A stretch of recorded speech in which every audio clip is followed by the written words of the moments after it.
কিছুমান মানুহ অকলে থাকিবলৈ খুব ভয় কৰে।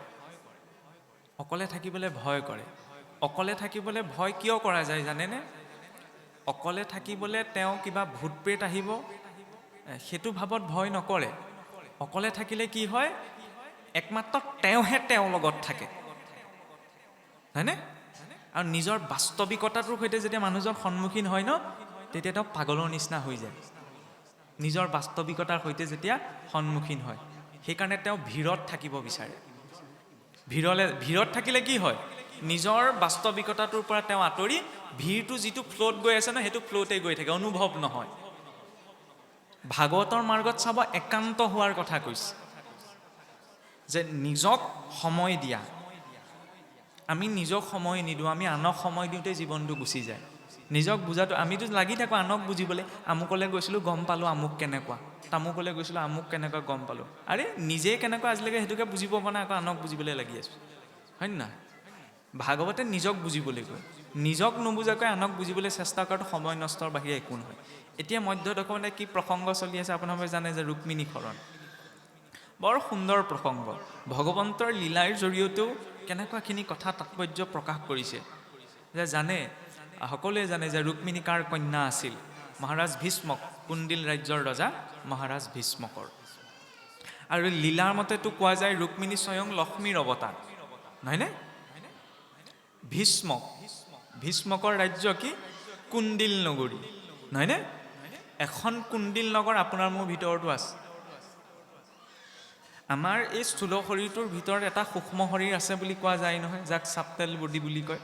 সেই সূক্ষ্ম শৰীৰটোৰ একেবাৰে নিম্ন অংশত 4টা পদুমৰ পাহি সদৃশ বোলে এটা শক্তিৰ মণ্ডল আছে, যাক ভাগৱতৰ দৃষ্টিৰে ভাষাৰে মূলাধাৰ চক্ৰ বুলি কয়। আজিকালিতো মানুহে সেইবিলাক চক্ৰ বুলি ক'লে আমুক তামুক ঢেৰ কিবা কিবি কথা কয়, ধ্যান প্ৰণালী। সেই মূলাধাৰ চক্ৰত জীৱৰ প্ৰাণ শক্তি সুপ্ত হৈ থাকে। গোটেই জীৱনটো ব্যক্তিজনে আধ্যাত্মিক সাধনা কৰে ঊৰ্ধ্বগামী হ'বলৈ। সেই প্ৰাণ শক্তি লিংগদ্বাৰ আৰু গুহ্যদ্বাৰৰ মাজত যি প্ৰাণ শক্তি আছে ন, তাক সুষুম্না নাড়ীৰে ঊৰ্ধ্বগামী কৰা। বৈকুণ্ঠৰো 7টা ভাগ আছে ন, 7টি ভাগ। শৰীৰতো 7টি ভাগ আছে। মূলাধাৰ, স্বাধিষ্ঠান, মণিপুৰ, অনাহত, কণ্ঠত বিশুদ্ধি, আজ্ঞা আৰু ব্ৰহ্মৰন্ধ্ৰত সহস্ৰাৰ। যেতিয়ালৈকে 7টা স্তৰ পাৰ নকৰে জীৱৰ প্ৰাণ শক্তিয়ে, তেতিয়ালৈকে সি মুক্তি নাপায়।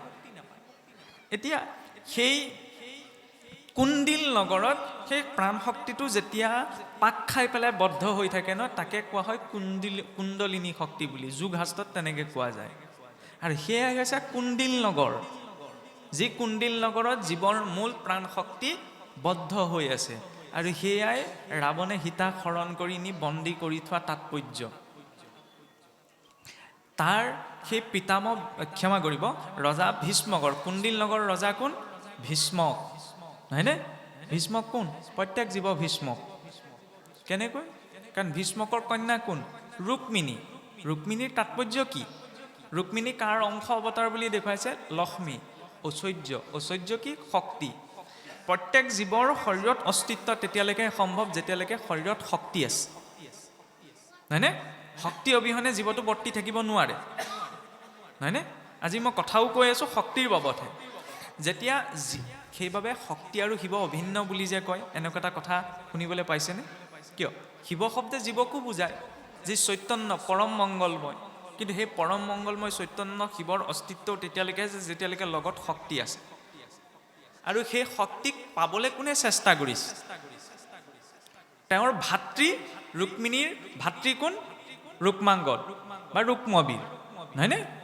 কিন্তু ৰুক্মবীৰে কাহিনীটো সকলোৱে জানেই, সেইকাৰণে মই ইমান সোমাব বিচৰা নাই এনেই কাহিনীটোত। যে যেতিয়া ৰুক্মিণীৰ বিবাহৰ প্ৰসংগ আহে, তেতিয়া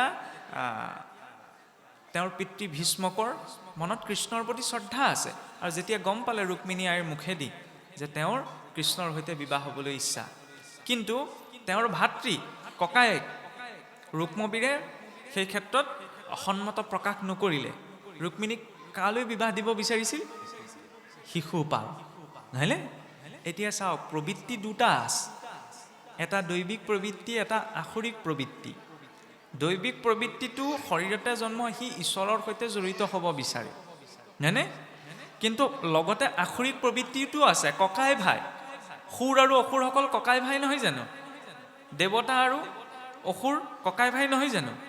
দৈবিক সম্পদ আৰু আসুৰিক সম্পদ শৰীৰতেই নাই জানো? এখন সমুদ্ৰ মন্থন ইয়াতোতো হৈ আছে। ৰুক্মিণী আৰু ৰুক্মবীৰ একেজন পিতৃৰ সন্তান। এজনে প্ৰকৃতি স্বৰূপা সেই ৰুক্মিণীয়ে কৃষ্ণৰ সৈতে জড়িত হ'ব বিচাৰিছে, কিন্তু ৰুক্মাংগতে বা ৰুক্মবীৰে তাক বাধা দিছে। জীৱনতো এনেকুৱা কেতিয়াবা হয়নে নহয়?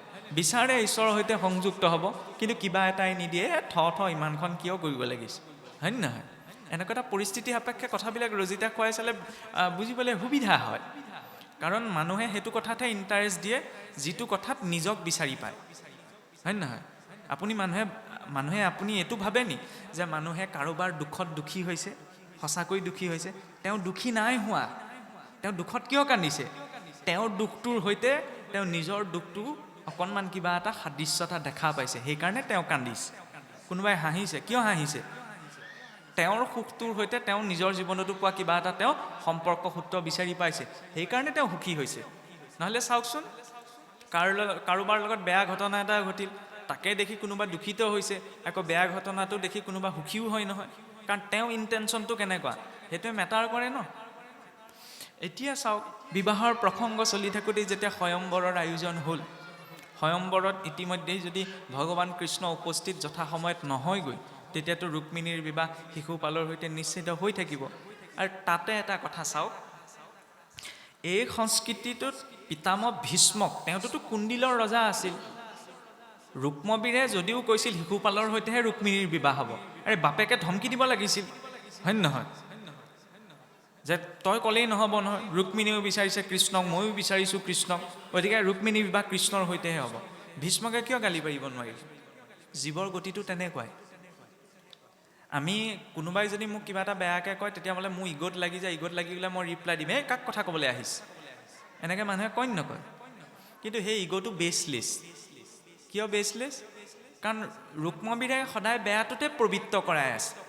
তাত আকৌ মই নিজকে শাসনটো দেখুৱাব পৰা নাই নহয়, হয় নহয়? শিশুপালৰ কথা কওঁতে মই যেতিয়া বেয়া প্ৰবৃত্তিটোৰ সৈতে মানুহটোক জড়িত হ'বলৈ মোক কৈছে, মোৰ ভিতৰৰ বেয়া প্ৰবৃত্তিটোৱে, তেতিয়া মই শাসনটো দেখুৱাব পৰা নাই নহয়। কিয় হ'ম? মনটোৱে ক'লেই হ'বনে মই বেয়া বস্তুটো কিয় খাম, মই বেয়া কথাটো কিয় ক'ম, হয়নে নহয়? সেইকাৰণে জীৱক যে অধীন বুলি কয়, এনেই নকয়। যদিও এই পুৰঞ্জনপুৰীৰূপী ভাৰতবৰ্ষৰ জীৱ একমাত্ৰ অধীশ্বৰ, কুণ্ডিল নামৰ নগৰীৰ পিতামহ ভীষ্ম ৰজা, কিন্তু সেই পিতামহ ভীষ্মৰূপী জীৱৰ ওপৰতো কাৰ শাসন চলে? সেই অসুৰত্বৰ শাসন চলে। এতিয়াও অসুৰত্বৰ শাসনেইটো চলি আছে। কিয় কোৱা হৈছে? নহ'লে আপুনি চাওকচোন, যেতিয়া হনুমন্ত, সৰু কথা এটা কৈছোঁ মই, যেতিয়া হনুমন্ত গৈ মানে সীতাৰ খবৰ দিবলৈ গৈ ৰাৱণৰ লংকাপুৰীত উপস্থিত হ'লগৈ, যেতিয়া পিছত বন্দী কৰি যে ব্ৰহ্মাস্ত্ৰত বন্দী হৈ পেলাই যে হনুমন্তক ধৰি লৈ গৈছিল ৰাৱণৰ ৰাজসভালৈ, আচ্ছা, তেতিয়া হনুমন্তই ৰাৱণক যেতিয়া মানে কথোপকথন চলিছিল, তেতিয়া হনুমন্তই ৰাৱণক সম্বোধন ধৰিছে সেই লংকেশ্বৰ বুলি, হয় নহয়? লংকেশ্বৰ মানে যি লংকাৰ যি ঈশ্বৰ। আমি হোৱাহেঁতেন কি বুলি ক'লোহেঁতেন? চিধাই কুকুৰ মেকুৰীৰ পৰা আৰম্ভ কৰিলোহেঁতেন, হয় নহয়? ভগৱান কৃষ্ণই পঞ্চপাণ্ডৱৰ সৈতে ক্ষমা কৰিব, দুৰ্যোধনৰ সৈতে সন্ধি কৰিবলৈ আহিছে। এই তোমালোকে পঞ্চপাণ্ডৱক 5খন গাঁও দি দিয়া, এইখন যুদ্ধ কৰি এনেই মিছাতে মৰিব নালাগে, হয় নহয়? দূত হৈ আহিছে প্ৰস্তাৱ এটা লৈ। ভগৱান কৃষ্ণ দ্বাৰকাৰ অধিপতি, জগতৰ ঈশ্বৰ। দুৰ্যোধনকতো গালি এটা হ'লেও পাৰিব লাগিছিল। আহি পেলাই কি সম্বোধন কৰিছে? যে হে কুৰু ৰাজকুমাৰ। বাক্যৰ মৰ্যাদা চাওক, বাক্যৰ মৰ্যাদা ঈশ্বৰেও ৰক্ষা কৰিছে। আজিকালি বাক্যৰ মৰ্যাদা চাওক, মাক দেউতাকৰ নামত গালি দিয়ে, হয় নহয়? ককাই ভাই নামত গালি দিয়ে। তাৰপিছত এইফালে ৰাম নাম লৈ জানো কিবা লাভ আছে? নাই ন? যেতিয়ালৈকে বাক্য সংযম নহয়, চব সস্তিস্থান, লাভ নাই। কাৰণ বাক্যটোৰ ওপৰত বহুত কথা নিৰ্ভৰ কৰে, হয়নে নহয়? মই কাক কি কৈছোঁ সেইটো আনক প্ৰভাৱ পেলোৱাৰ লগে লগে নিজৰ মানৱ পটতো প্ৰভাৱ পেলায়, হয়নে? আজিকালি কিমান সেইবিলাক শব্দ আছে, কিছুতো এনেকুৱা আপোনাৰ ভাল কিবা এটাও বেয়া শব্দটো উচ্চাৰণ নকৰাকৈ ক'ব নোৱাৰে। এইটো সমালোচনা নহয়, এইটো নিকৃষ্টতা। মানুহে ইমান আগতে অসুৰেও ইমান বেয়া মান মতা নাছিল যিমান আজিকালি আমাৰ মানুহে মাতে, হয়নে? তাৰপিছত মই ভাবিছোঁ কি আৰু মই শুদ্ধ হৈ যাম, মই গতি পাম, খোজটো গতি পাম, মোৰ যদি বাক্যকেইটাই সংস্কাৰ হোৱা নাই। বাকী নীতি নিয়ম পিছত, হয় নহয়? কাৰণ সকলো নীতি নিয়ম সকলোৱে পালন কৰিব নোৱাৰে, নহয়নে? আজি শৰণীয়া, ভজনীয়া, পৰমাৰ্থ ক্ৰম আছে। এই তিনিটি স্তৰত যেতিয়া ভক্তসকল থাকে চবৰে নীতি নিয়মৰ তাৰতম্য কিছুমান আহি পৰে, হয়নে নহয়? সকলোৱে সেইখিনি নোৱাৰে, সেইটো স্বাভাৱিক কথা। কিন্তু বাক্যটোতো সংস্কাৰ কৰিব পাৰে, সেইটোতো গুৰুত্ব এটা নাই।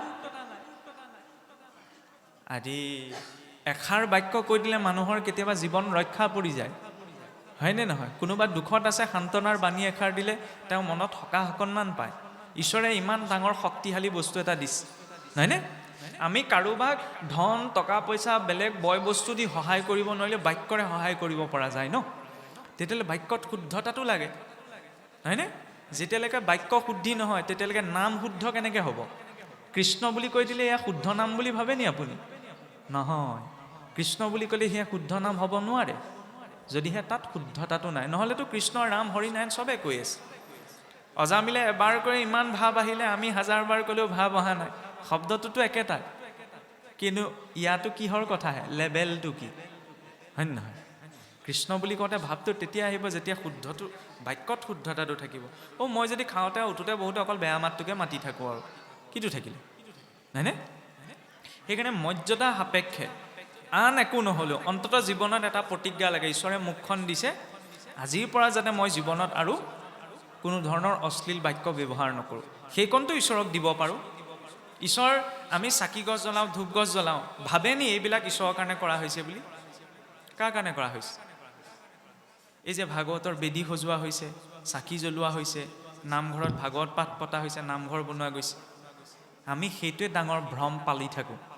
আমি ভাবোঁ কি আমি ভগৱানৰ কাৰণে কৈছোঁ, ভগৱানৰ কাৰণে। একো ভগৱানৰ বাবে কৰা হোৱা নাই, এই সকলো আমি নিজৰ বাবে কৰিছোঁ। কিয় কৰিছোঁ? চাকি গছ জ্বলাই, ধূপ গছ জ্বলাই, ভাগৱতৰ বেদী ভাগ সজাই, যাতে তাত এটা শুদ্ধ সাত্বিক পৰিৱেশ সৃষ্টি হয়, নহয়নে? সেই পৰিৱেশটোলৈ যেতিয়া মোৰ চঞ্চল মনটো যাব, মোৰ মনটো যাতে স্বাভাৱিকতে বাধ্য হয় সেই পৰিৱেশটোত সেৱাভাগ কৰিবলৈ, নহয়নে? আপুনি ঘৰত সেইখিনি আগমুহূৰ্তলৈকে ঢেৰ কথা গাই আহিলোঁ, কিন্তু যেই নামঘৰত সোমালোঁ তেওঁ লাগিলে শাস্ত্ৰ নপঢ়কে, এই বোলে নামঘৰত সোমাবলৈ গৈছোঁ, ভাগৱত পঢ়ি আছে, তেওঁ মূৰটো দুৱাইহে সোমাই আহিব, হয় নহয়? তেওঁ মূৰটো দুৱাবলৈ কোনে বাধ্য কৰিলে? লিখি থৈছে নি ক'ৰবাত যে মূৰ দুৱাইহে সোমাব বুলি, নামঘৰলৈ গৈ সেৱা কৰিবই লাগিব বুলি? নাই কৰা। কিন্তু জানক নাজানক তেওঁ আহিছে, আহি পেলাই মূৰটো দুৱাইছে, কাৰণ তাৰ পৰিৱেশটো এনেকুৱাকৈ নিৰ্মাণ কৰা হৈছে যে অন্তৰৰ পৰা তেওঁ সেই ভাৱটো গুচি আহিছে। এইটো কাক লাগে? আমাকহে লাগে, ভগৱানক নালাগে নহয়। ভগৱানে বহি থকা নাই, তেওঁ আহিব, মোৰ ওচৰত চাকি দিব, ধূপ দিব, তামোল পাণ দিব, মই ভাল পাম। ভগৱানৰ সেইখিনি প্ৰয়োজন নাই। আমি তাক মাধ্যম এটা কৰিছোঁ, তাৰ জৰিয়তে যাতে সাত্বিক পৰিৱেশ এটা নিৰ্মাণ কৰি মোৰ মনটোক তেওঁৰ সৈতে জড়িত কৰিবলৈ অকণমান চেষ্টা কৰিব পৰা যায়। সেইকাৰণে জীৱনত এইটো ভ্ৰম কেতিয়াও পালিব নালাগে যে আমি ধৰ্মৰ নামত যি কৰিছোঁ ভগৱানৰ কাৰণে একো কৰা নাই, আমি কৰোঁ নকৰোঁ তেওঁ কোনো মতলব নাই। মতলব আছে নি? যেনেকৈ ধৰি লওক ৰাষ্ট্ৰপতিয়ে হওক, প্ৰধানমন্ত্ৰীয়ে হওক, তেওঁলোকক আমি সন্মান কৰোঁ নকৰোঁ এইটো ধৰি লওক ডাঙৰ মানুহ, কোনো মেটাৰ নকৰে, মই কৰোঁ নকৰোঁ, হয় নহয়? ভগৱান কিমান উচ্চ পৰ্যায়ৰ ব্যক্তিত্ব, গতিকে তাত হাজাৰ হাজাৰ ব্ৰহ্মাণ্ডৰ মাজৰ এই পৃথিৱী নামৰ গোলকটোৰ আপোনাৰ 100খনতকৈ অধিক দেশৰ এখন প্ৰান্তত এখন গাঁৱত বহি থকা মই তেওঁ কি ভাবোঁ, তেওঁ কি মেটাৰ কৰে? নকৰে। এই সকলো কৰা গৈছে নিজৰ মানসিক উত্তৰণৰ বাবে, হয়নে? সেই স্পষ্টতাটো লাগে। এতিয়া চাওক, সেই স্পষ্টতাটোৰে আগবাঢ়িবলৈ যাওঁতে যেতিয়া ৰুক্মিণীয়ে নিজেওতো ভগৱান কৃষ্ণক মনৰ পৰা ভাবি যথাসময়ত এইটো বিশ্বাস থাকিব লাগিছিল যে কৃষ্ণক মই ইমান বিচাৰিছোঁ, এনেও ভগৱানৰ ওপৰত মোক বিশ্বাস আছে, তেওঁ যথাসময়ত আহি উপস্থিত হ'বই। কিন্তু তেওঁৰ মনত কি আছে? এটা সংশয়। কি সংশয় আছে? যে মই মনৰ পৰা ভগৱানক কৈছোঁ ঠিকেই, কিন্তু কিজানি মোৰ বাৰ্তাটো তেওঁৰ ওচৰত পোৱাগৈ নাই, তেওঁ বুজিব পৰা নাই। সেইকাৰণে মাধ্যম কাৰ লৈছে? বেদনিধি নামৰ বোলে এজন ব্ৰাহ্মণৰ প্ৰসংগ আহে, নহয়নে? বেদনিধিক ভগৱানৰ প্ৰতি পত্ৰখন লিখি পঠাইছে যে প্ৰভু আপুনি সোনকালে আহি পেলাই মোক উদ্ধাৰ কৰি নিয়কহি। তাৰ পৰা কি বুজোৱা গৈছে? জীৱৰ ভাৱ ভক্তিৰ ক্ষেত্ৰত স্তৰটো যিমানেই গভীৰ নহওক কিয় মাধ্যম এটা লাগিবই, নহয়নে? জীৱই প্ৰত্যক্ষ ৰূপত লাগিলে সেয়া লক্ষ্মীৰ অংশই নহওক কিয়, ৰুক্মিণী লক্ষ্মীৰ অংশ ন, তেওঁ মনত ভবালৈকে আমিতো কওঁৱেই ভগৱানে মনে ভাবিলেই পায়, ৰুক্মিণীয়ে কি নাজানিছিল নি যে তেওঁ যে মনৰ পৰা ভগৱানক বিচাৰি আছে, ভগৱান যথাসময়ত উপস্থিত হ'বহি? মাধ্যমটো কিয় ল'ব লগা হ'ল? আধ্যাত্মিক মাৰ্গতো মাধ্যম এটাৰ প্ৰয়োজন। ৰুক্মিণীয়ে বেদনিধিক গুৰু বৰণ কৰি পত্ৰ লিখি পঠাইছিল যে গুৰুজন। সেইবাবে মনুষ্য জীৱনতো মানুহে যিমানেই শাস্ত্ৰত পণ্ডিত নহওক কিয়, মাধ্যম কাৰ লাগে? গুৰুৰ। কাৰণ জীৱৰ জ্ঞানৰ ক্ষেত্ৰত গভীৰতা যিমানেই গভীৰ নহওক কিয়, অহংভাৱটো সদায় লগত থাকে, হয়নে? অহংভাৱটো এৰিব নোৱাৰে। আৰু মানুহে যে কয় অহংভাৱটো এৰিব লাগিব, সেই বুলি কোৱাটো এটা ভ্ৰম। কোনেও অহং এৰিব নোৱাৰে। অহংকাৰ পৰিমাণটো বেলেগ বেলেগ হ'ব পাৰে। কিয় এৰিব নোৱাৰে? কাৰণ অহংকাৰৰ পৰাটো সৃষ্টি হৈছে। সাত্বিক অহং, ৰাজসিক অহং, তামসিক অহং, হয়নে নহয়? ত্ৰিবিধ অহংকাৰৰ পৰা গোটেই সংসাৰখন নিৰ্মাণ হৈছে। তেতিয়ালৈকে সংসাৰত থকালৈকে আপুনি মই তাক এৰিব নোৱাৰোঁ। খালি পৰিমাণটো কমাব পাৰোঁ আৰু দিশটো সলাব পাৰোঁ। কেনেকৈ? গোপীসকলে সংসাৰ আটাইতকৈ বৰ্জনীয় ভাৱটো হৈছে কাম ভাৱ, নহয়নে? কাম ভাৱেনো ঈশ্বৰক পাব পাৰিনে? কিন্তু গোপীসকলে কাম ভাৱ কি কৰিলে? ডিৰেকশ্যনটো সলাই দিলে, দিশটো সলাই দিলে ভগৱানৰ প্ৰতি। সেইবাবেতো কোৱা হয় কৰ্মেন্দ্ৰিয় প্ৰীতি ইচ্ছা তাকে বোলে কাম, কৃষ্ণেন্দ্ৰিয় প্ৰীতি ইচ্ছা ধৰে প্ৰেম নাম। অহংকাৰটো আমি এৰিব নোৱাৰোঁ। মই মোৰ শব্দটো নোকোৱাকৈ কোনোবা চলিব পাৰিব জানো? মই মোৰ মানে কি? অহম মম নহয় জানো? খালি তাৰ আমি দিশটো সলাব পাৰোঁ। কি বুলি? মই কোন হয়? তেওঁৰ দাসৰো দাসৰো দাসৰো দাসৰো দাস। মহাপুৰুষ মাধৱদেৱেতো সেই বুলি কৈছে, গোপী ভট্টাপদ কমলৈ দাসো দাসানো দাসম দাস। আমিতো দাসৰো দাসৰ পিছতো নাহোঁগৈ। দয়নীয় স্থিতি যে প্ৰভু মই তোমাৰ দাসৰো দাসৰো দাস। মই বুলি কোৱাৰ পৰিচয়টো সেইটো। আৰু মোৰ কোন হয়? ভগৱন্ত। তাৰ বাহিৰেতো নিজৰ ধাৰণ কৰি থকা এইটোও নহয়, চবটোতো ধাৰত চলি আছোঁ ন। সেই কথাটো গভীৰতাই যেতিয়া স্পৰ্শ কৰে, তেতিয়া সেই অহং ভাৱটোৱে, বেদতটো অহং ব্ৰহ্মস্মি বুলি কোৱা হৈছে, কিন্তু সাধাৰণ মানুহে এইটো ক'লে ডাঙৰ বিপদ হ'ব যে ময়েই ব্ৰহ্ম, নহয়নে? কিন্তু মই ব্ৰহ্ম বুলি কোৱাৰ যিটো দৰ্শন আছে, সেই স্থিতিটো কি, নহয়নে? যেনেকৈ পৰীক্ষিতৰ শেষত ব্ৰহ্মোপদেশত এইটো পদ আহে, ময়ি পৰমাত্মা আত নাহিকে সংশয়। পৰীক্ষিতে সেই বুলি কৈ দিয়ে, ধেমালি কথা নে? ময়ি পৰমাত্মা আত নাহিকে সংশয়। ভাগৱতৰ কথা ক'লে শেষত পৰীক্ষিতে ক'লে ময়ে যে পৰমাত্মা, ইয়াত বোলে মোৰ সংশয় নাই। সাধাৰণ মানুহজনে এইটো লোকাচাৰত নহয়, এইটো অনুভৱত। লোকাচাৰত যদি মই পৰমাত্মা বুলি কয় তেতিয়া মাধ মাৰ খাব, বুলিব পাগল হ'ল পৰমাত্মা বুলি কৈছে, হয়নে? এইটো অনুভৱৰ কথা। বৰ ধুনীয়া প্ৰসংগ এটা আছিলে। এই হনুমন্তৰ কথা কৈ আছোঁ নহয়, হনুমন্তৰ জৰিয়তে আহে। কি হয়? এবাৰ ভগৱান ৰামচন্দ্ৰই হনুমন্তক সুধিলে, হে ৰাবলে, এই তুমি যে মোৰ ভক্তি যে কৰা, তোমাৰ আৰু মোৰ মাজত সম্পৰ্কটো কি? বৰ গভীৰ উত্তৰ যে প্ৰভু সেৱক ভাৱত মই আপোনাৰ দাস, হয়নে? আপোনাৰ মোৰ জীৱনতো সেইটো লাগে। সেৱক ৰূপত আমি ভগৱানৰ কি? দাস। জীৱ ৰূপত প্ৰভু মই আপোনাৰ অংশ, হয় নহয়? জীৱ ৰূপত সমস্ত জীৱ ঈশ্বৰৰ অংশ নহয় জানো? আৰু তত্ত্বৰূপত সেইটো হজম কৰিব নোৱাৰো উত্তৰ। কি বুলি ক'লে? বোলে তত্ত্বৰূপত প্ৰভু ময়ে আপুনি, আপুনিয়ে মই। এইটো বহুত গভীৰ স্তৰৰ কথা। যেনেকৈ চাওক, জুইকুৰাৰ পৰা ফিৰিঙতিটো উৎপন্ন হৈছে, নহয়নে? জুইকুৰাও বেলেগ, ফিৰিঙতিটোও বেলেগ। কিন্তু অসমীয়াত কয় নহয় ফিৰিঙতিয়ে খাণ্ডৱ দাহ কৰে বুলি। কিন্তু ফিৰিঙতিটোৱে নিজকে অগ্নি বুলি কেতিয়া জানিব নোৱাৰে? যেতিয়ালৈকে সি ফিৰিঙতি হৈ থাকে। কিন্তু যদি সি শুকান খেৰৰ দম এটা পাবলৈ হয়, তেতিয়াহ'লে সেই ফিৰিঙতিটো অগ্নি হৈ পৰে। প্ৰকৃততেতো সিও অগ্নিয়ে, কিন্তু মাধ্যমটো পোৱা নাই। গতিকে জীৱই যেতিয়ালৈকে সংসাৰত থাকে, ই জীৱ। যেতিয়া নিজৰ সংসাৰবদ্ধ স্বৰূপটো ত্যাগ কৰে ন, তেতিয়া সি স্বয়ং পৰমাত্মা হৈ পৰে। সেইকাৰণে এইটো লোক ব্যৱহাৰত নহয়, এইটো অনুভৱত। সকলোতেতো এজনেই আছে বুলি কয়। কেনেকৈ আছে? মানুহ এজন, আইনা বহুকেইখন থৈ দিলে প্ৰতিবিম্ব বহুতকেইটা পোৱা যায় ন। সংসাৰখনত মায়া এইটোৱে। মানুহে মায়া বুলি ক'লে ভয় খাই যায়। মায়া হ'লে কি হ'ব? এই মায়া, কিছুৱেতো শব্দ এটা প্ৰয়োগ কৰে আপোনাৰ, মায়াধাৰী ভকতি। ভকতিনো মায়াধাৰী হ'ব পাৰেনে? নহয়নে? মায়া বেয়া বস্তু নহয়, মায়াৰ জৰিয়তেতো সৃষ্টি নিৰ্মাণ হৈছে।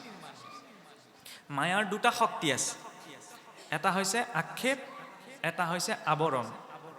ৰুমটোত আন্ধাৰে মুন্ধাৰে সোমাই গ'লোঁ, পটককৈ আপোনাৰ ৰছীডালতে গছকটো পৰিলে, ৰছীডালক গছক পোৱাৰ লগতে বাৰে প্ৰতি আমাৰ শাস্ত্ৰত এইটো উদাহৰণ, ৰছীতে সৰ্প ভয়। ৰছীডাল দেখিয়ে মানে সাপ বুলি ভাবিলে বোলে আন্ধাৰত। আচ্ছা, সাপ বুলিয়ে কিয় ভাবিলোঁ? কুকুৰ বুলি কেলৈ নাভাবিলোঁ? মেকুৰী বুলি কিয় মনলৈ নাহিলে? অকল সাপ বুলি কিয় আহিলে? কাৰণ মোৰ মন মগজুত ৰছীৰ যিটো আকাৰ সেইটো সাপৰ সৈতে জড়িত হৈহে মগজুত ফিট হৈ আছে। মানুহৰ অনুভৱটো সেইকাৰণে লিমিটেশ্যন আছে নাই? মানুহে সেইটোহে অনুভৱ কৰিব পাৰে যিটো নিজৰ মগজুৱে কিবা এটা বস্তুৰ সৈতে ৰিলেশ্যনটো ৰাখিব পাৰে। সেইটোৱে হৈছে মায়াৰ আক্ষেপ শক্তি। ইয়াৰ পাছত আছে মায়াৰ আৱৰণ শক্তি। আৱৰণ শক্তি মানে কি? আচ্ছা, আন্ধাৰ হৈ আছিলে কাৰণে পটককৈ ৰছীডালতে সাপ বুলি ভাবিলোঁ। তাত যদি পোহৰ থাকিলেহেঁতেন, ৰছীডালকতো সাধাৰণ মানুহজনে সাপ বুলি কেতিয়াও নাভাবে। গতিকে জীৱনত সংসাৰখনৰ বাস্তৱিকতাৰ ভ্ৰমটো কেতিয়ালৈকে অনুভৱ হয়? যেতিয়ালৈকে তাত পোহৰ নপৰে। কিহৰ পোহৰ?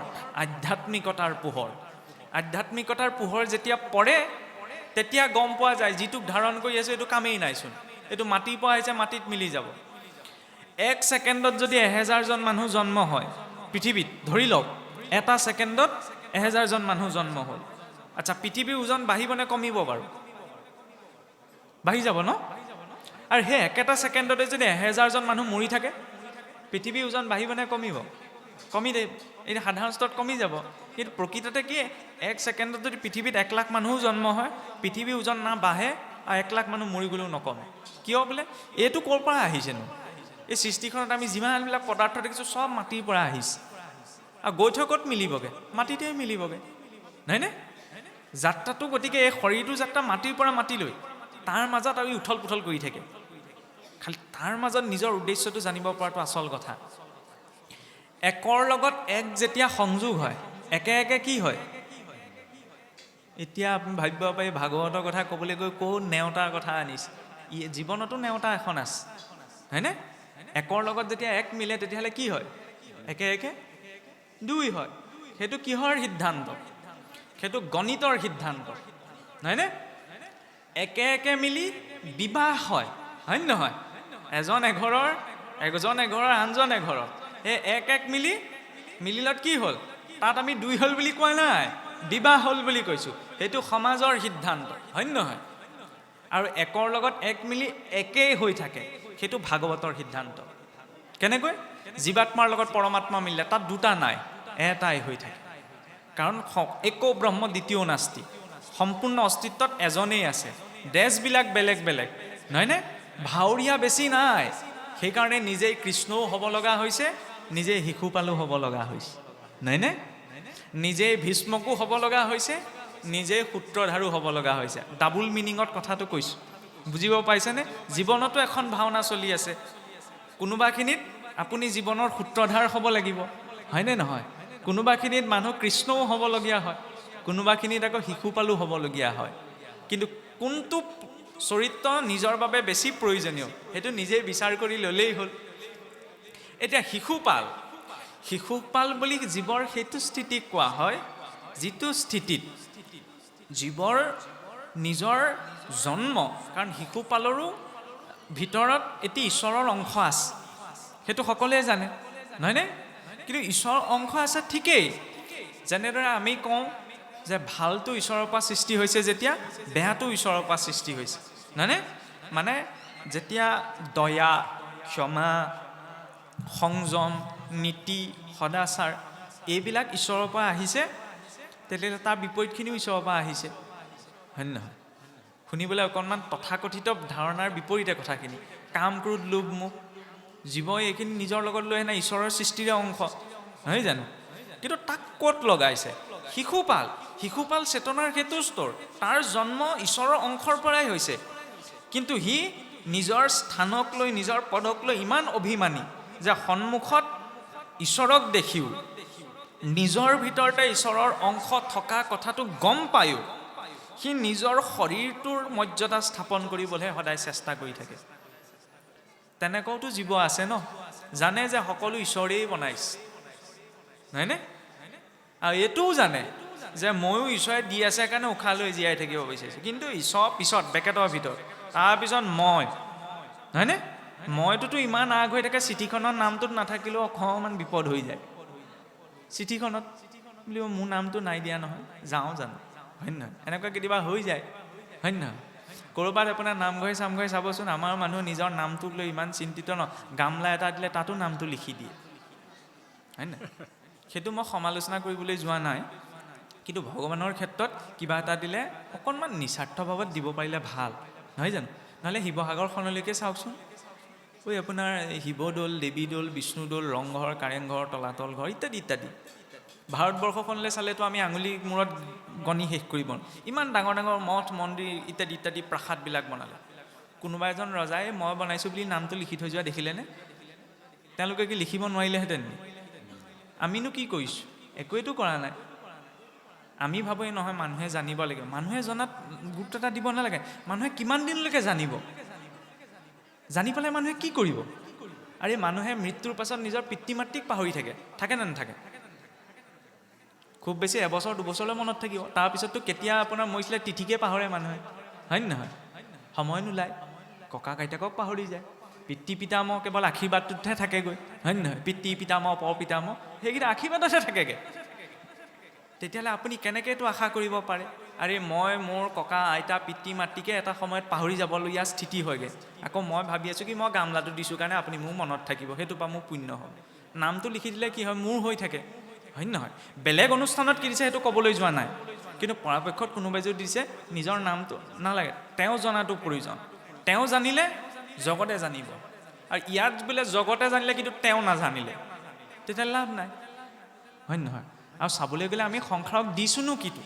চব লৈহে আছোঁ, হয়নে? সংসাৰখনে আমাক বহুত দিছে, আমি তাত কিবা এটা দিছোঁ বুলি ক'বই নোৱাৰোঁ। গতিকে যেতিয়া কিবা এটা কাম কৰা যায় তাত নিস্বাৰ্থ ভাৱটো কেনেকৈ লাগে? ইয়াৰ মাজতে আকৌ এটা প্ৰসংগ কৈছোঁ, ফটা মুখ আৰু ওলাই যায় কি কৰিব। ৰামৰ কথাকে ওলাই আছে, এই যেতিয়া সীতা হৰণ কৰি নিছিল ৰাৱণে, কোনেও গম নাপালে, স্বৰ্ণমৃগ খেদিটো ৰাম লক্ষ্মণ গুচি গ'ল। বাটতে কোনে দেখিছিল? এই গৰুড়ৰ ভায়েক, গৰুড় পক্ষী কোন আছিল? জটায়ু। জটায়ুৱে দেখিলে বোলে ৰাৱণে দেৱী সীতাক হৰণ কৰি নিছে। তেতিয়া জটায়ুৱে এইটো কথা জানিছিল, কাৰণ ৰাৱণৰ সৈতে যুঁজ কৰা জটায়ুৰ ওচৰত সামৰ্থ্যতা নাই। কিয় নাই? কাৰণ ৰাৱণ ইমান শক্তিশালী আছিল ন। কেতিয়াবা কি হয় মানে, সূৰ্যগ্ৰহণ চন্দ্ৰগ্ৰহণ যে লাগে, ৰাহুকেতুৱেতো সূৰ্য চন্দ্ৰকো গ্ৰহণ লগায়, হয়নে নহয়? নৱগ্ৰহে বোলে দেৱী দেৱতাসকলকো কেতিয়াবা মানে ভয়ংকৰ পৰিস্থিতিত পেলাই দিয়ে। কিন্তু ৰাৱণে কি কৰিছিল? নৱগ্ৰহক নিজৰ ঘৰত আনি বন্দী কৰি থৈ দিছিল। ইমান শক্তি আছিল, ইমান পণ্ডিত আছিল। ৰাৱণে যেতিয়া কিবা এটা শ্লোক মাতে, ঋষিসকলেও ভাবিব লগা হৈছিল তাৰ অৰ্থ ভঙা বুলি। বহুত পণ্ডিত আছিল। তেতিয়াহ'লে জটায়ুৱে সেই কথাটো গম পাইছিল যে ৰাৱণৰ সৈতে মই যুঁজি পেলাই জিকিব নোৱাৰোঁ, তথাপি ৰাৱণৰ সৈতে যুঁজিবলৈ গ'ল। আৰু যেতিয়া ৰাৱণৰ প্ৰহাৰত জটায়ু আধামোৰা হৈ ভূমিত সৰি পৰিল ন, তেতিয়া জটায়ুৰ শব্দ শুনি বিচাৰি আহি কোনে পালেহি? ভগৱান ৰামচন্দ্ৰই। তেতিয়া ভগৱান ৰাম আৰু জটায়ু সংবাদ বুলি এটি প্ৰসংগ আহে।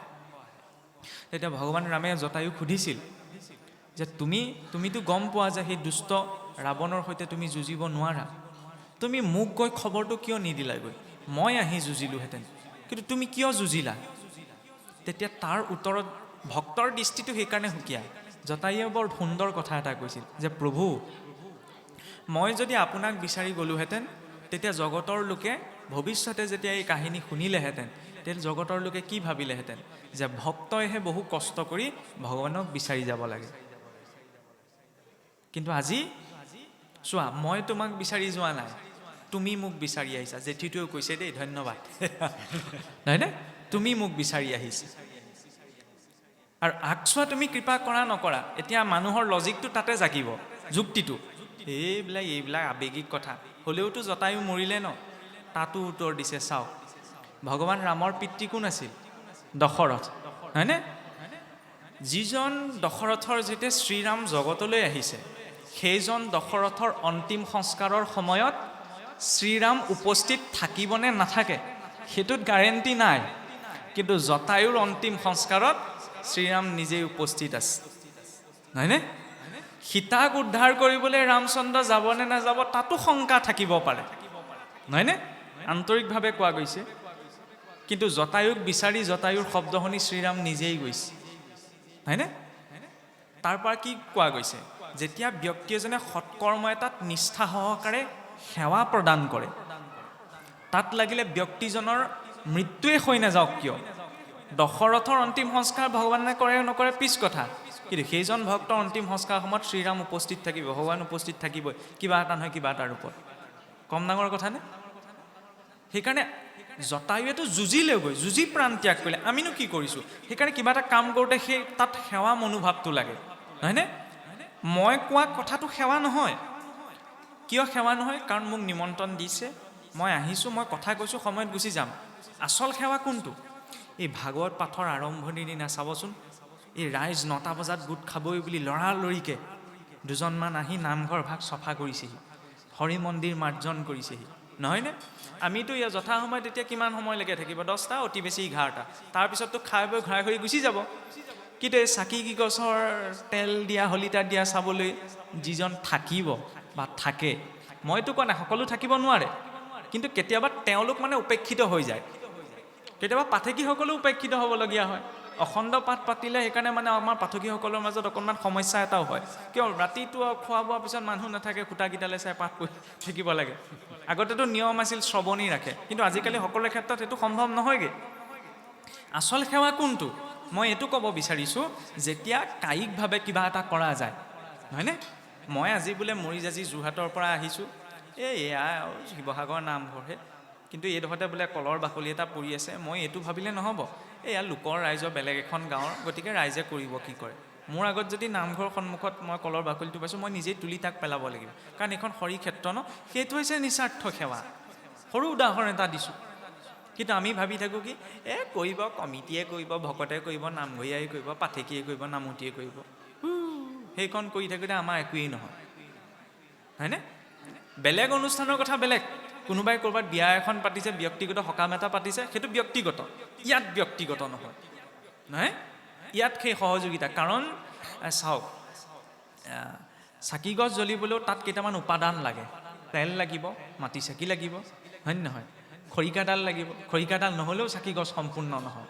পৰাপক্ষত গছা এটাও লাগে, তলত থ'লে পোহৰটো বেছি জেগাত নপৰে। গছাটোৰ ওপৰত কিয় থোৱা যায়? যাতে বেছিকৈ পোহৰ পৰে, নহয়নে? সেইকাৰণে ভাগৱতৰ স্থানৰ, নামতীজনৰ স্থানখন অকণমান উচ্চকৈ দিয়া যায়। কিয়? চাকি গছ আমি কিয় গছাত থওঁ? যাতে পোহৰটো চাৰিওদিশে পৰে, হয়নে? তাত বেলেগ উচ্চ নিচৰ ভেদভাৱৰ কথা নাই। গছাত চাকি গছ আমি এইকাৰণেই থওঁ যাতে চাৰিওপাশটো বেছিকৈ পোহৰ পৰে। ঠিক তেনেদৰে নাম পাঠৰ আসন ইত্যাদিৰ কথাত, কাৰণ এইবিলাক কথা লৈ আমাৰ সমাজত বহুত কিছুমান খেলি মেলি আছে। এতিয়া চাওক, যেতিয়া জটায়ুৰ সেই নিস্বাৰ্থ ভাৱটো ন, নিস্বাৰ্থ ভাৱটো ক'ৰ পৰা আহিছিল? কাৰণ নিজৰ ক্ৰিয়া কৰ্মৰ প্ৰতি তেওঁ সেই সমৰ্পণটো আছিল।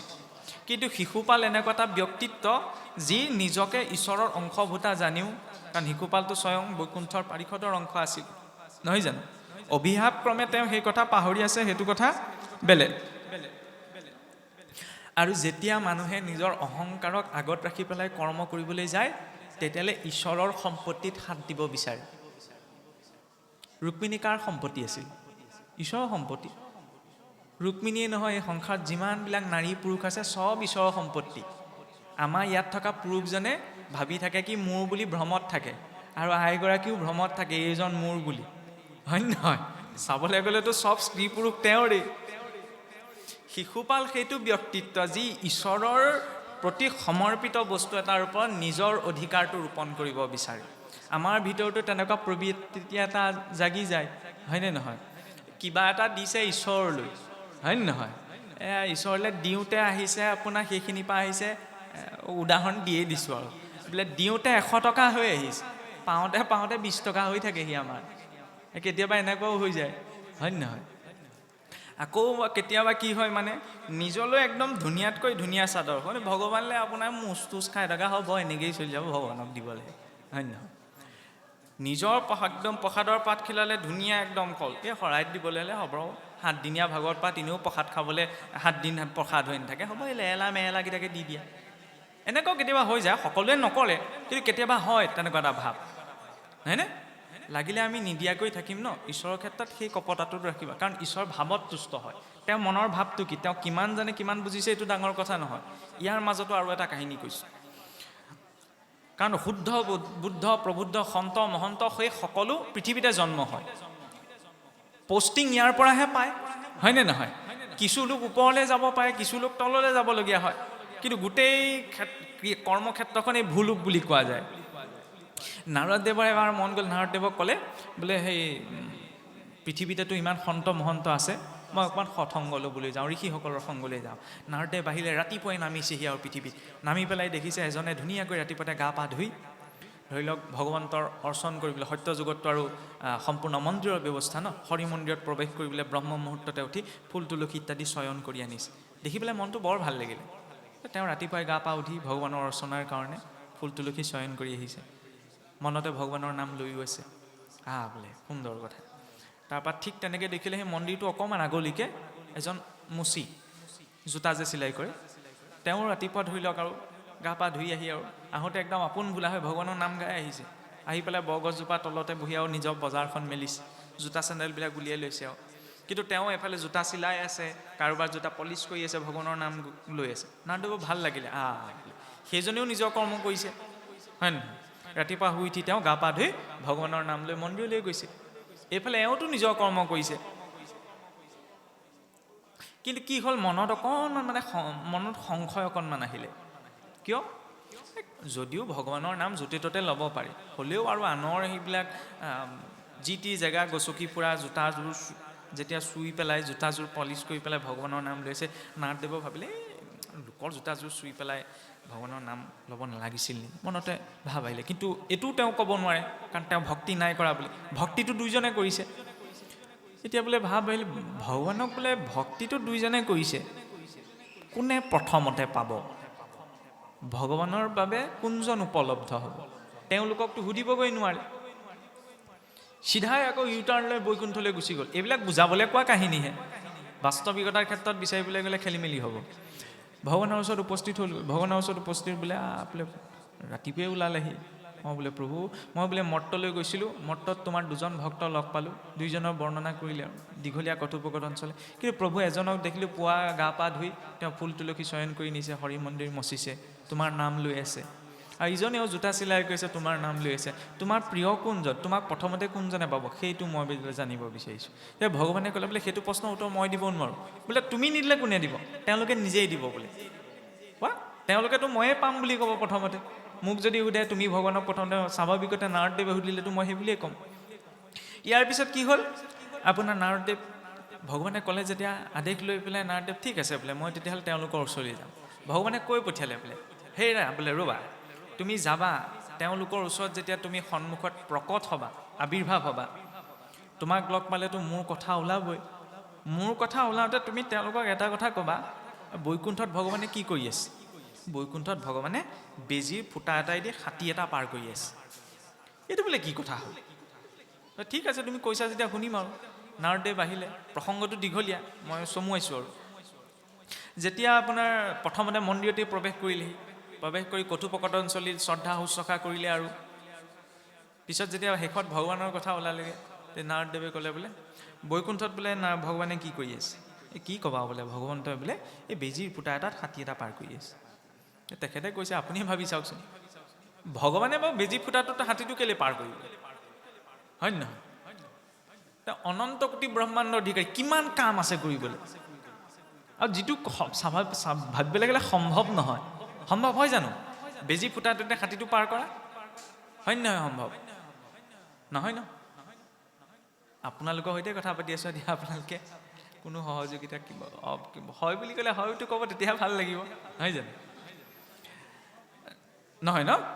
তাৰপিছত ঠিকে আছে, তেনেকুৱাতে কথোপকথন শেষ হ'ল। নাৰদদেৱে কিন্তু উত্তৰৰ হিঞ্চ অকণমান তেতিয়া পালে।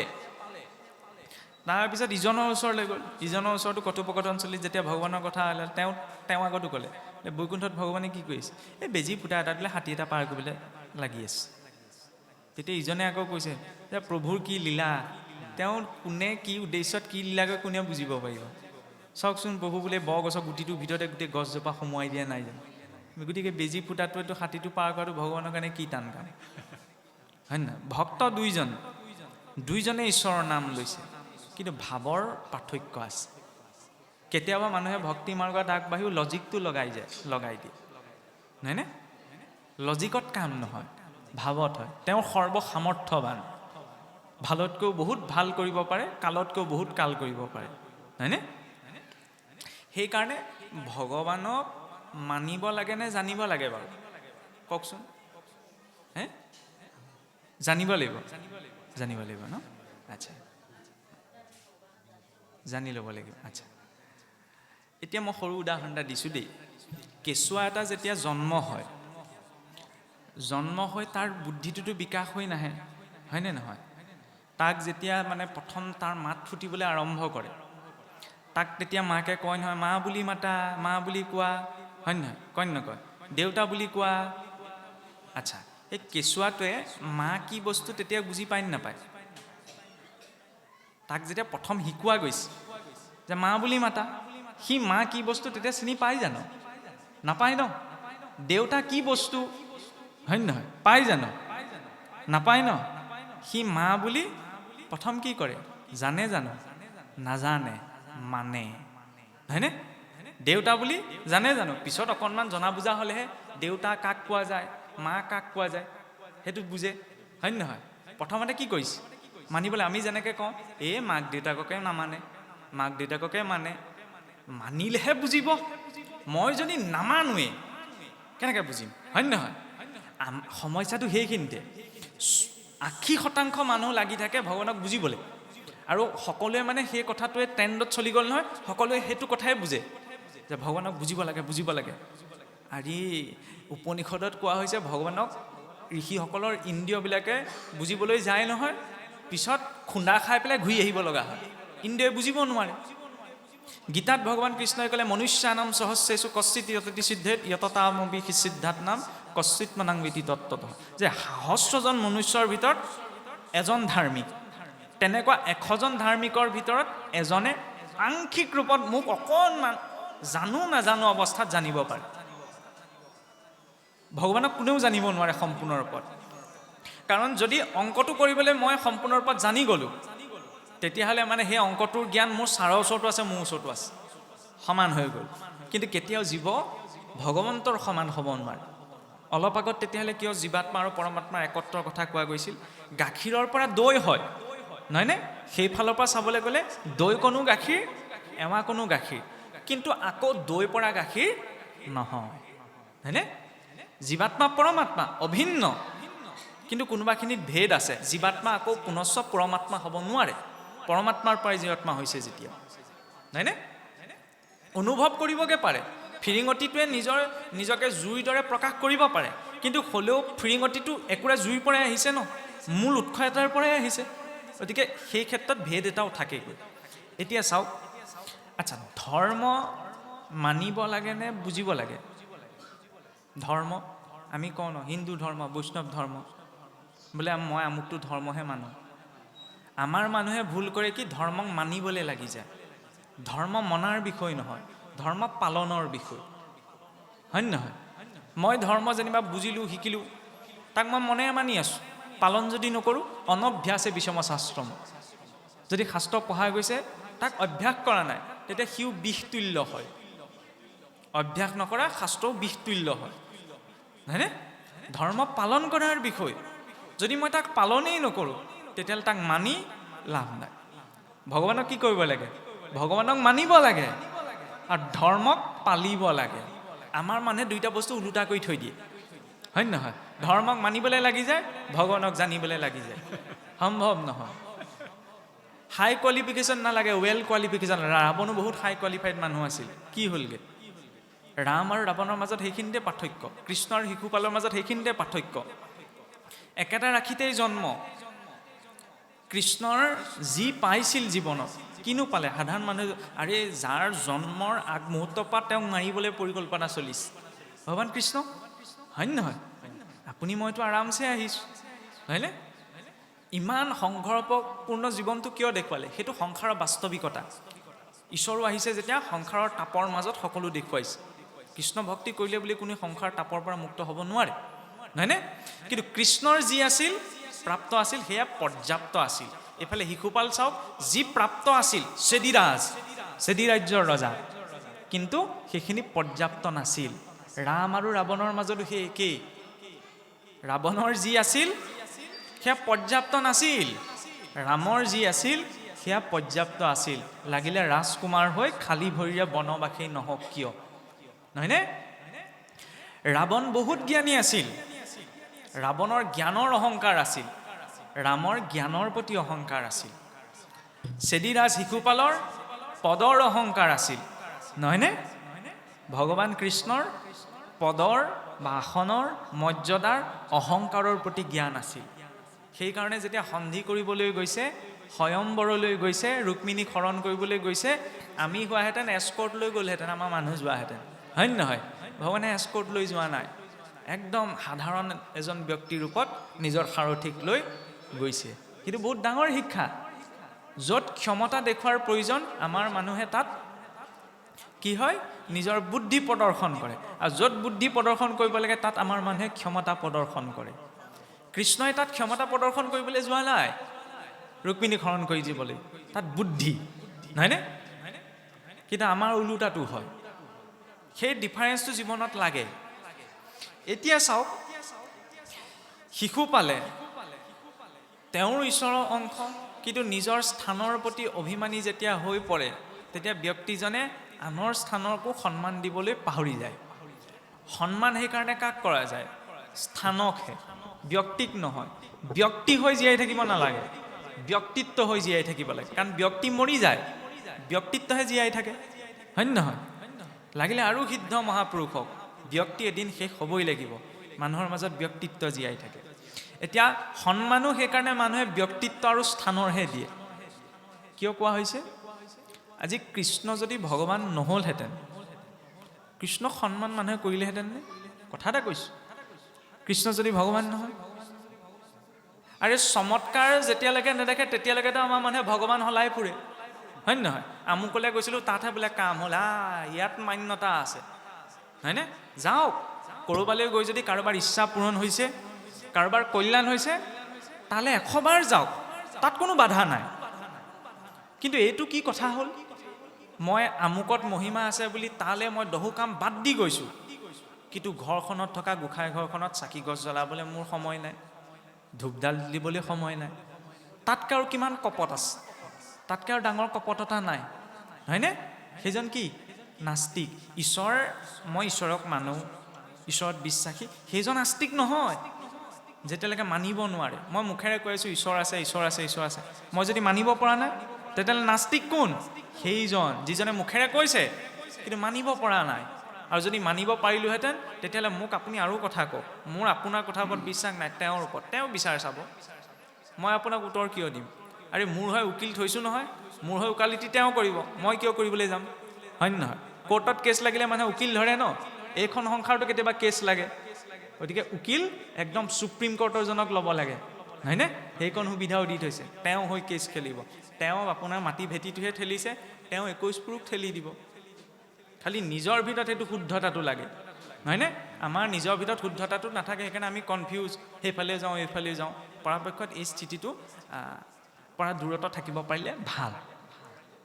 এতিয়া চাওক, মই ইয়াত কৈ আছোঁ চবতে ভগৱান আছে, চবতে পৰমাত্মা আছে। ইয়াৰ পৰা গৈ মই যেতিয়া বিচনাত শুবলৈ যাম, ঈশ্বৰে নকওক মোৰ বিচনাৰ তলত যদি ফেটি সাপ এটাই ফেট তুলি থাকে, তেতিয়াহ'লে মই ঈশ্বৰক দেখিম নে নেদেখিম? ভুলতো নেদেখোঁ মই। আপুনি দেখে যদি মই নাজানো, মই ভুলতো নেদেখোঁ। বিচনাৰ তলত সাপটো সোমাই থাকিলে আপোনাৰ কেনেকৈ ঈশ্বৰ দেখিম? সাধাৰণ মই ফেনাইল ছটিয়াম ন, যদি ব্যক্তিত্বটো ক্ৰূৰ হয় তেতিয়াতো মাৰিবলৈ চাব। সেই একেটা ফেটি সাপে ঈশ্বৰে নকৰক, এই নামঘৰ মণিকূটৰ আসনৰ ওপৰত ফেট তুলি থাকক, কাইলৈ ৰাতিপুৱালে ৰাইজে আহি দেখকহি, সেই কি কৰিব? ফেনাইল ছটিয়াবলৈতো কোনো নাযায়, হয় নে নহয়? লাগিলে আকৌ পৰি সেৱাই কৰিব, হয় নে নহয়? মানুহৰ বিশ্বাস এটা, কিজানি কিবা এটাৰ ওপৰত ভগৱানে আহিছে, হয় নে নহয়? নামঘৰত আপোনাৰ ধৰি লওক সৰু বৰ মাজত মাছ এটা ওলালেও সেইটো মৎস্য অৱতাৰ হৈ পৰে, তিনিআলি মূৰত ওলাবলৈ হ'লে মৎস্য অৱতাৰ ডিঙিতে গাদিটো কৰিব, হয়নে? ইয়াতে বগাই বগাই কাছ ওলালে একদম কুৰ্ম অৱতাৰ, হয় নে নহয়? তাত আকৌ এই কাছ মঙহবিলাক আজিকালি নাইকিয়া হ'ল ন, খাবলৈ অকণমান পোৱাহেঁতেন, হয়নে? সেইফালে আপোনাৰ এই দাঁত থকা গু যে কৰি থাকে, সেইটো কথা বোলে আজিকালিতো হয়তো বেছিয়ে। অকণমান কিবা এটা নামঘৰত ওলালে আকৌ সেইটো ভগৱানৰ বৰা অৱতাৰ, একদম দণ্ডপতে প্ৰণাম, নহয়নে? আমাৰ কাৰবাৰবিলাক সৰু ল'ৰা ছোৱালীয়ে যেতিয়া মানে কি হয়, এই কাণ্ড কাৰখানাবিলাক দেখি ডাঙৰ মানুহজনে হাঁহে নে নাহে? নহয়নে? সৰু ল'ৰাটোৱে বুজি নাপায়, গালি পাৰিলেও সি হাঁহে। তাক যিজনে বুজি পায় সেইজনে দেখিলৈ আহে যে কেঁচুৱা ল'ৰা ছোৱালী, কেঁচুৱা ল'ৰা একোৱে বুজি পোৱা নাই, তাক গালি পাৰি আছে। আমাৰ কাণ্ড কাৰখানাবিলাক দেখি এতিয়া ভগৱানে হাঁহি থাকে, বুলিব এইপা কি কৰিছ আৰু কি কৰি আছে।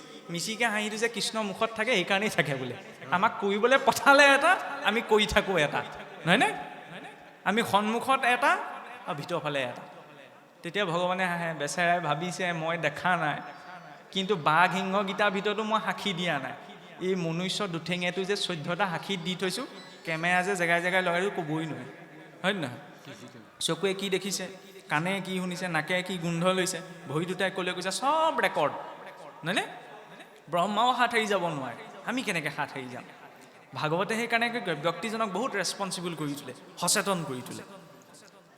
এতিয়া চাওক, যেতিয়া আপোনাৰ দেৱী ৰুক্মিণীয়ে পত্ৰ লিখি বেদনিধিক মাধ্যম কৰি পঠাইছে, বেদনিধি, বেদ মানে কি? জ্ঞান। জ্ঞানৰ শীৰ্ষত যিজন আছে সেইজনক কোৱা হয় বেদনিধি।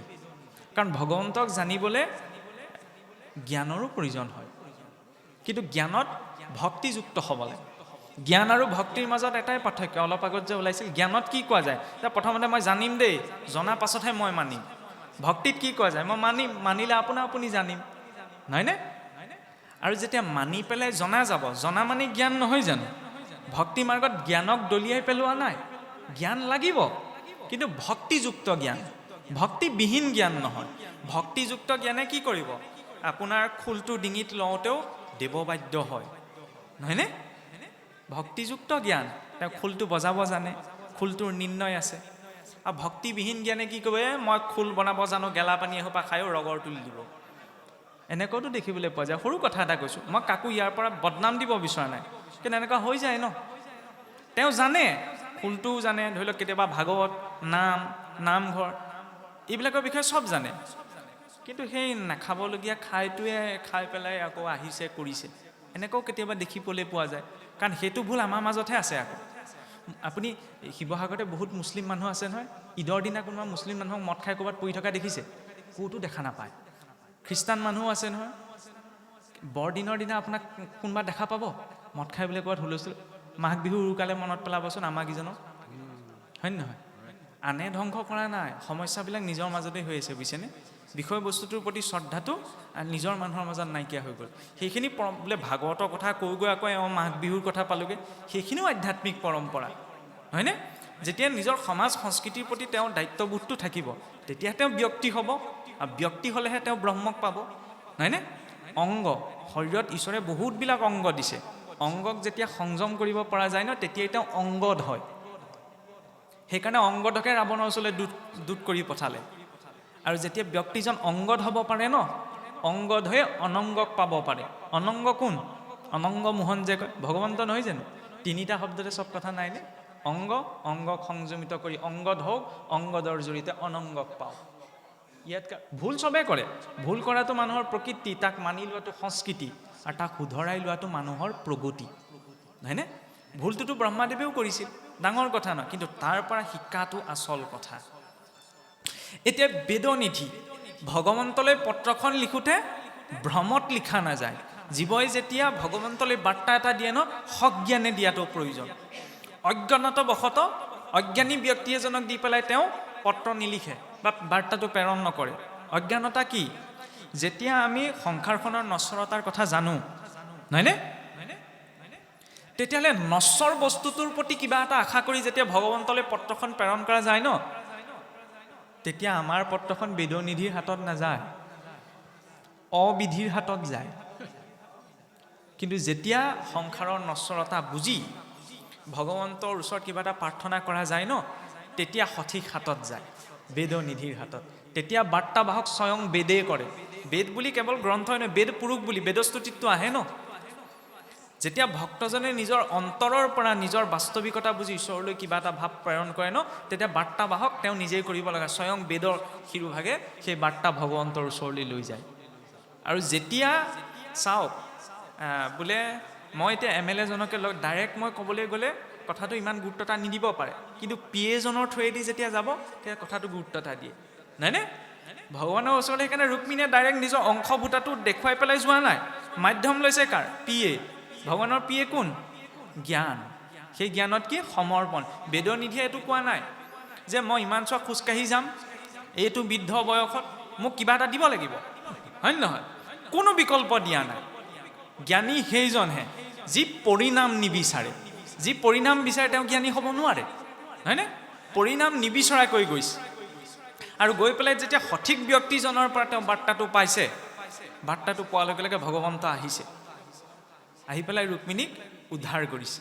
গতিকে আমিও এই কুণ্ডিলৰূপী কুণ্ডলিনীৰ মাজত বদ্ধ হৈ আছোঁ ন, আমি নিজে ভগৱানৰ ওচৰলৈ যাব নোৱাৰোঁ। কেঁচুৱাতেও চাওকচোন, আৰু বগাই বগাই যাওক মাকৰ ওচৰলৈ, যেতিয়ালৈকে মাকে নিজে হাউলি পেলাই কোলাত তুলি নলয়, কোচত সি উঠিব নোৱাৰে। আৰু কেঁচুৱাটো মাকৰ দেউতাকৰ কোচত উঠিব নোৱাৰে, হয়নে নহয়?